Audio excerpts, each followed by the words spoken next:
Portals into the Soul. Preamble. On Christmas Eve, Sunday, December 24th, I finally found space to sit down with notes Kyriakini Kandru of the Portals team created out of the Ghost and the Inner Conclave conversation with Jeff Vanderklut. We recorded that conversation after a 4-day Epoch Journey event in September, and it was published in December 2023. Once a space was created, what transpired on Christmas Eve took my breath away. I will get to what began to open below and describe the portals into the soul work that started to emerge. I said earlier, finally, because the last 4 months of 2023 brought immense intensity and struggle, with committed work, and then with the war erupting on October 7 and new commitments that emerged, I experienced the ferocity of a roller coaster moving at warp speed. It felt like a couple of years squeezed into just a few weeks. These developments were tracking what we describe in the Epoch Journey as the violet upsurge. I believe the violet increase will accompany us for the coming decade or more. It will continue to be characterized by seemingly out of this world events that will leave little of the late 20th century world order standing. It will also bring profound breakthroughs and opportunities. Both processes are integral to the violet phase shift. In the sevenfold epoch progression, each of the color fractals, including violet, are not good or bad. They each represent certain natures of potential and are therefore accompanied by historic and cultural phenomena. Violet represents a catalyst function for transformations that arise at an end of an epoch. The shift can be experienced both below and above the line. Below the line, violet is expressed through, for example, breakdowns that seem to trace regressive patterns to earlier evolutionary stages, such as the rise of despotic leaders and the escalation of barbarous wars we thought were left in the past. Above the line, violet appears with, for example, scientific and social innovation and development breakthroughs. As we wrote more than 3 years ago in Out of the State of Knowing, emergence and emergency, breakthroughs and breakdowns may show up at the same time in the same place. In the coming year, we will offer more about the epoch transition story as it unfolds. What took my breath away on Christmas Eve was a new open vista that started to emerge. For many years, I have trained myself to pay attention when something new is coming through in my contemplative process. When the nudge of a new connective and creative current arrives, my practice is to make space to allow me to become fully immersed in the significance and flow of what is arising. Letting inspired discovery be my guide has made all the difference. My journey has not been academically fashioned. Instead, it arose in the trenches of life, in the merging integration of helping senior executives and leadership teams in one part, and in another part, journeying through an esoteric initiation by immersing in the big questions of life, meaning, purpose, spirituality, and our latent and prospective evolution, all in the face of civilizational crises and imminent disintegration of the world as we have known it.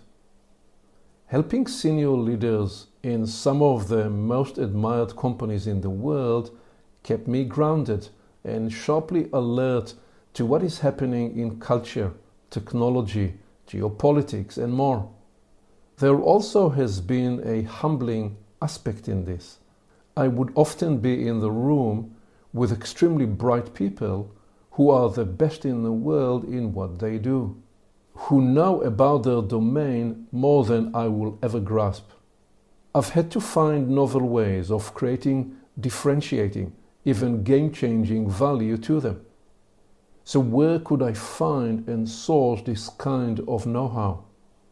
Well, it was found in the other part of my journey, which centered on an inquiry endeavor to align with perennial truth, the natural laws that shape the universe.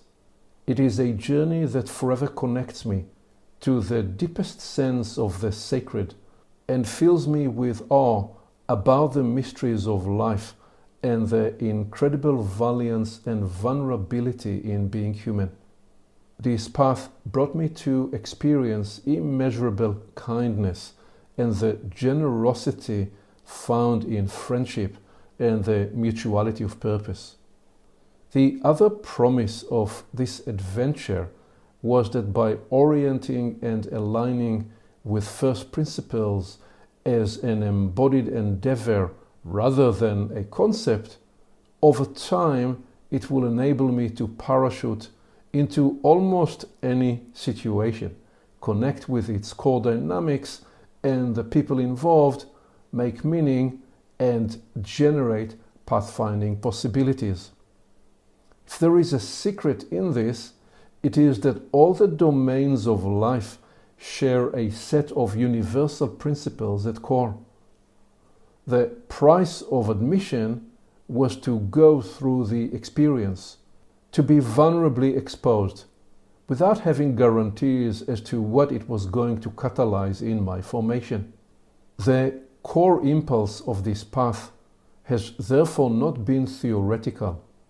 Instead, it focused on helping teams in the business world and groups and communities in the spiritual pilgrimage and personal growth and development space to produce results.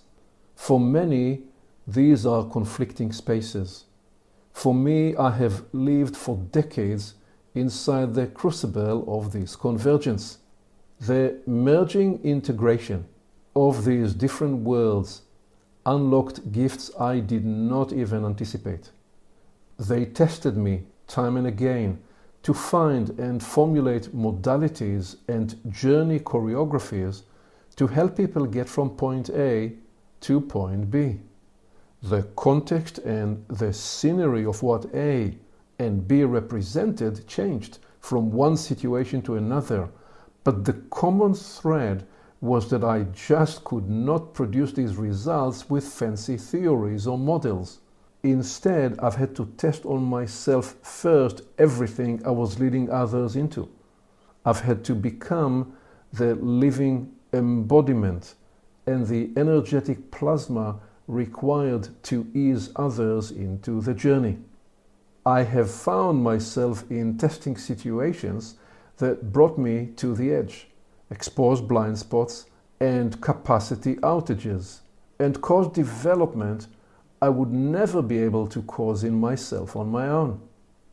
I figured this was one way to do the development of a dozen lifetimes in one tour of duty. I do not recommend this approach.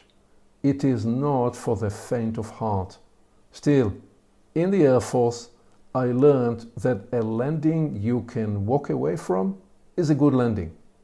Near misses, humbling moments, and at times extreme stress, exhaustion, and loneliness were simply accompanying elements of this journey.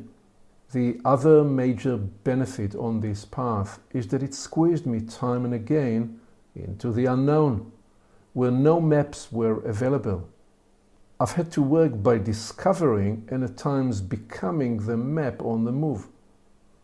Stepping into a functional role and facilitating, leading, and coaching others into an unknown terrain helped me siphon and catalyze connective flow, revelation, and fortitude, inspired by inquiries I've been pursuing my entire adult life. On that evening of Christmas Eve, I suddenly relaxed after weeks of intensity and stress. In that space, I experienced a blessed grace. Then, glimpses of portals into the soul started to come together. Chapter 1, The Soul, a threefold orchestration, came through with intensity and flow. A high-level outline for the next chapter followed quickly. Still, there was a tinge of hesitancy.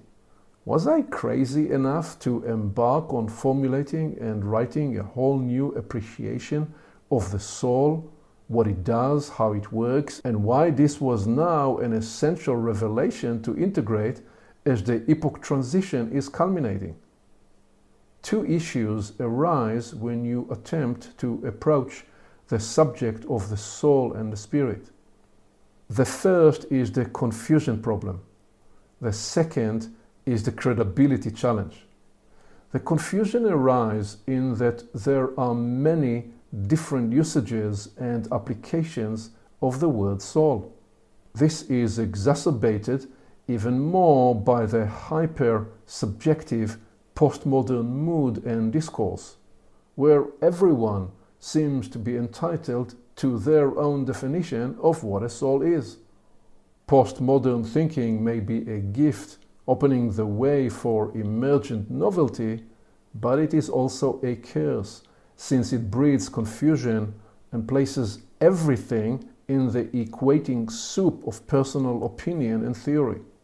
Google, ChatGPT, and Wikipedia all offer something as bland as the soul is the spiritual or immaterial part of a human being or animal, regarded as immortal. Well, okay, how is that helpful? Perhaps they will be updating their definitions as we publish the portals into the soul installments. But even then, the confusion problem is not likely to be resolved. The confusing muddle is coupled then with the credibility challenge, which is driven by a reductionist, materialist science that says, show me the soul, please. Show it in a way that can be reproduced in a repeatable test. If you can't, the soul doesn't exist. Before proceeding, therefore, I needed to answer one more question. Where will I find the temerity? Where will I gather the chutzpah to tackle these problems? If I were going to write portals into the soul to recast what the soul is, what it does, and why you should bother to pay attention, and publish the draft as monthly installments through 2024, I needed to address the chutzpah challenge and the confusion and credibility issues head on. Well, the Portals project has proven time and again it is wiser than me. The agreement with the team at the outset was that we will let the project develop us and guide us with its own teleology. As luck or divine intervention would have it, a week before Christmas Eve, we published an end-of-the-year message with the writing "An End of an Era" and the post-guru world.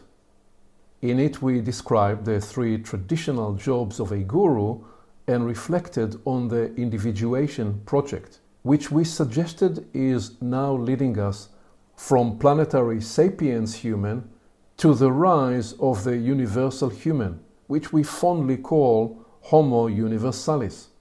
This is where we are changing and updating our relationship with power and authority, and with each other and with life itself. The message then reflected on the significance of communal endeavors, where we support each other as we discover our own agentic, self-authoring and self-regulating freedom and responsibility. I have always been suspicious and partly afraid of the guru archetype and model. For a start, there is much that has gone wrong in the guru-student relationships. Second, my intuition for decades has been that our next evolution cannot and will not emerge through solo all-knowing figures, that in fact the breakthroughs we need will emerge by evolving together. I now needed to confront a potential shadow element in this. I asked directly, am I holding back from more fully and freely stepping into the authenticity of the revelatory discovery I feel called to share, so to not be perceived in the historic slot of the guru teacher? Well, even though there was a tinge of this worry, having just declared we've entered the end of the guru era, I felt absolved and liberated. The post-guru world message was not suggesting the time of journey guides and teachers is over. In fact, we need more facilitators, mediators, spiritual Sherpas, and midwives of revelatory discovery, truth, healing, beauty, and wisdom. These now often emerge in pods, teams, and communal gatherings where a mutuality of purpose facilitates healing, development, and evolution, where we liberate each other to our greater and higher capacities, and where multifaceted and distributed leadership increasingly is on the rise. This has been my experience of the Portals project. There is a growing team here, and it is the shared inquiry, mutual respect, and love of the project that fuel the creativity. Much of the new discovery work is siphoned through this mutualized agentic process and the greater learning organism we are becoming. On Christmas Eve, I realized I did not decide to write about the soul. The Portals project decided it for me, and I acquiesced and surrendered. What portals into the soul will bring to life is not an invention of a new theory or model. The traces formulated here will offer actual pathways you can travel and test for yourself. Please do not take anything I describe as a given before you validate these actualities in your own experience. My own discovery laboratory has been inspired by and is sourced in the deep universal truth of what the case for human life is. In the best ways I've been able to contact these great mysteries through more than 4 decades of intense development inquiry. The language formulation used in these portals into the soul can be appreciated through a process like painting, where the painter comes back again and again to the same regions of the picture to add new layers upon the earlier layers, so the picture gains depth, distinction, and significance. We approach this work as an on-the-move discovery process and are serializing these chapters digitally in draft form as they emerge. The intention is to clarify, refine, and update the writings as the perception itself becomes clearer. For years, my advisory brief for groups I am working with has offered the following awareness about language. Because our objective is not theorizing, but rather facilitating actual experiential discovery, connected development experiences, and elevation states and perceptions, language is an essential tool. At the same time, it is always an after-the-fact best approximation we can get to in the moment. Whatever we say and write is not claiming to be the actual case, but the nearest description to the case we are able to get to at this time, and B, best viewed as an approximation draft until such time as we are ready to produce a better, more finely tuned, updated draft. In that sense, the project is forever a collective, mutualized refinement endeavor. To help me stay inside the connective current emerging with this endeavor, it is prudent to also declare what portals into the soul will not attempt to do. I'm not writing these installments to try to impress or woo you into anything. I'm not seeking followers or students. I'm financially secure and free. In the face of increasing global turmoil, I feel compelled to offer discoveries that provide nourishment and fortitude, and to be in conversation with you and with a growing network of friends about the soulful future we yearn to co-create.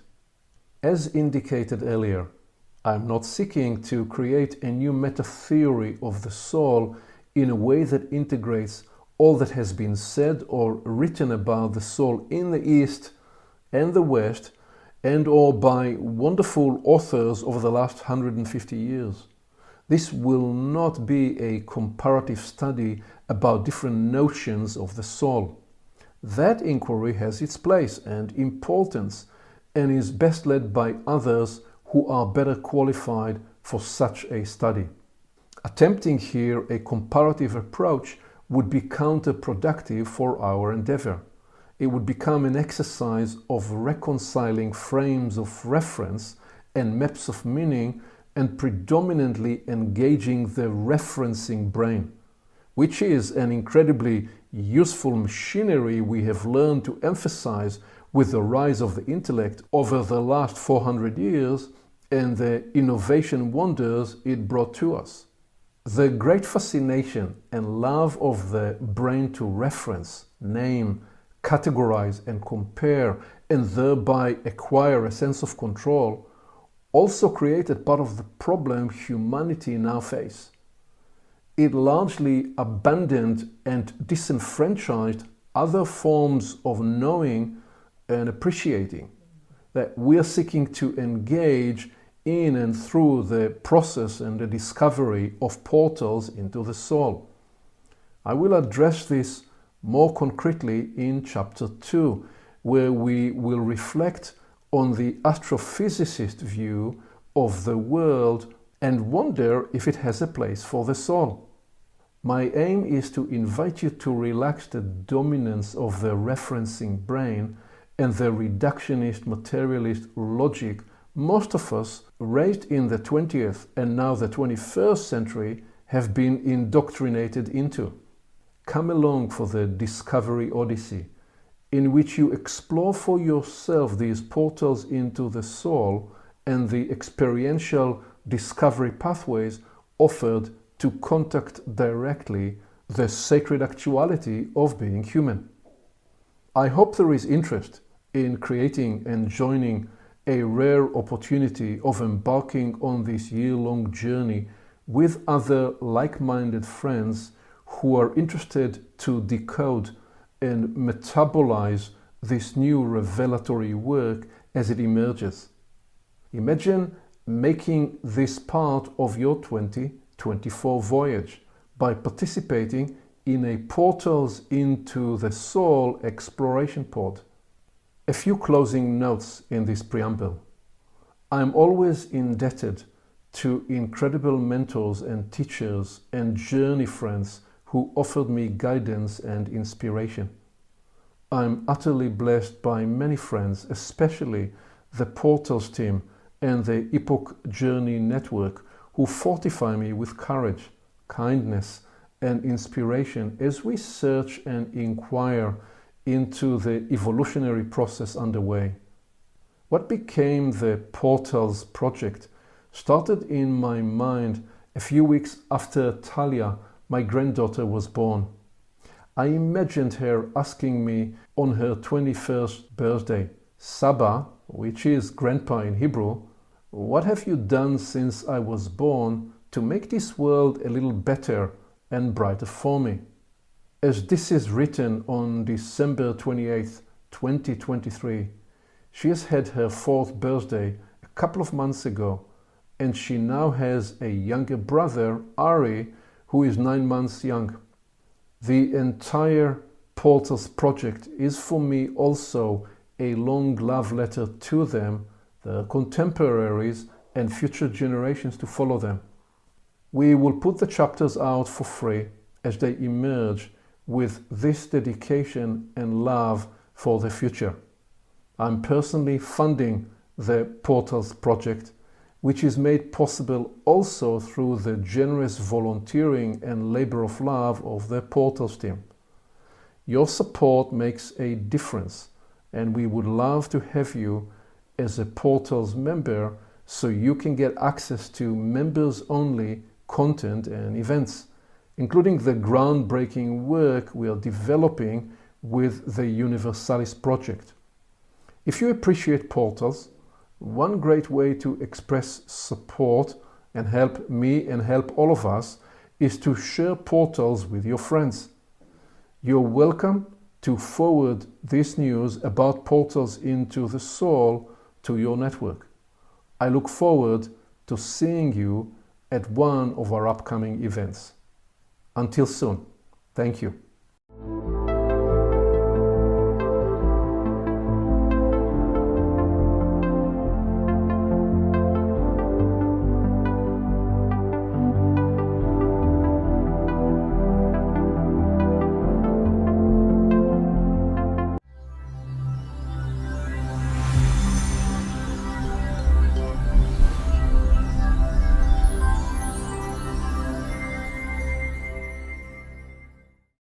Along with our website at portalsofperception.org, Portals is also available on YouTube and on all podcast platforms, as well as social media. You can become an active member and join the conversation in community events. And you can help us get the word out by liking this content and by sharing it with your friends.